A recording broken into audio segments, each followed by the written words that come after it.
Santapan Harian Kamis 2 Oktober 2025.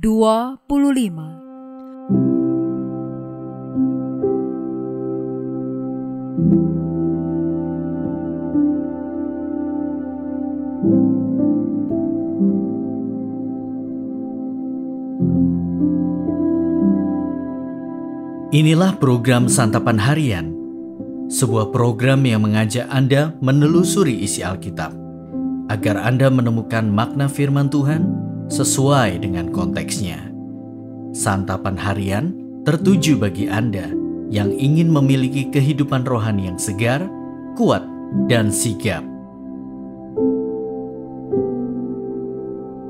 Hari ini kita akan membaca Lukas pasalnya yang ke-20, ayat 41 hingga ayatnya yang ke-44. Namun sebelumnya, mari kita berdoa. Kami datang dan berteduh di dalam Engkau ya Kristus.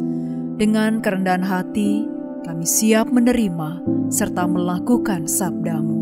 Di dalam namamu, Yesus Kristus, kami berdoa. Amin. Lukas 20 ayat 41-44.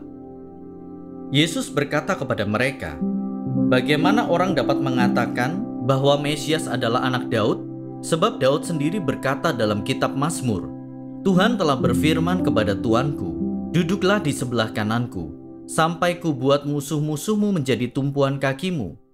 Jadi Daud menyebut dia Tuan. Bagaimana mungkin ia anaknya pula?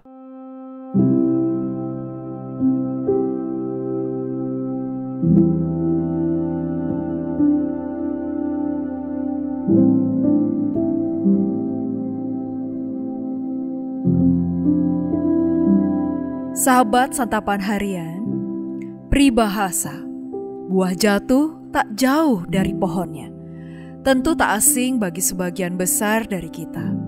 Artinya adalah sifat, tingkah laku dan kebiasaan orang tua akan diikuti oleh anaknya. Peribahasa ini sering digunakan untuk menggambarkan kemiripan antara orang tua dan anaknya. Yesus Kristus selalu dikatakan keturunan Daud. Bila kita perhatikan daftar nenek moyang Yesus dalam Injil Matius pasal yang pertama, ayat pertama hingga yang ke-17, memang Raja Daud masuk di dalamnya. Bangsa Israel meyakini bahwa seorang Mesias akan datang dari keturunan Daud. Yesus menegaskan hal itu dalam bacaan kali ini. Namun, tampaknya telah terjadi kesalahan dalam memahami bahwa Mesias adalah anak Daud. Orang-orang pada waktu itu lebih menghormati Raja Daud daripada Mesias yang telah hadir di tengah-tengah mereka. Sebelum perikop bacaan ini, orang-orang sudah mengetahui bahwa Yesus adalah Mesias. Walaupun sudah banyak tanda-tanda ajaib yang dilakukan oleh Mesias, masih saja ada orang-orang yang tidak percaya bahwa Yesus adalah benar-benar Mesias yang dinubuatkan itu. Dalam bacaan ini, Yesus menegaskan secara tersirat bahwa Mesias adalah Raja Penyelamat. Kuasanya jauh melebihi Daud. Bahkan, Daud sendiri mengakui kuasa Tuhan yang melebihi dirinya.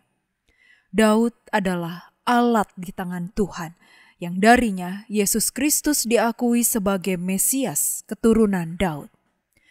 Bila kita hubungkan dengan peribahasa, like father, like son, tentu saja Yesus bukan mewarisi karakter Daud. Banyak hal yang bisa kita jadikan teladan dari Daud. Tetapi Daud tidak sempurna karena ia adalah manusia biasa. Lebih tepat bila dikatakan bahwa Yesus mewarisi karakter Bapa yang telah mengutus dia ke dunia ini untuk menjadi juru selamat. Pertanyaannya, apakah kita dapat dikatakan mewarisi karakter Bapa di dalam Yesus Kristus? Sebagai anak-anak Bapa yang telah menerima keselamatan di dalam Yesus Kristus, kita diutus untuk mewujud nyatakan semua kehendak Bapa di dalam hidup kita.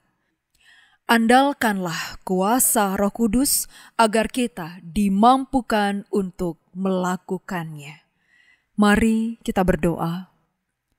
Ya Allah, Tolonglah kami bertumbuh dalam pengenalan dan pemahaman terhadap diri-Mu yang sesungguhnya, dan mampu mewarisi cinta kasih, setia, dan damai-Mu.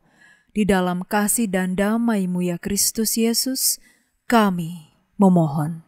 Amin.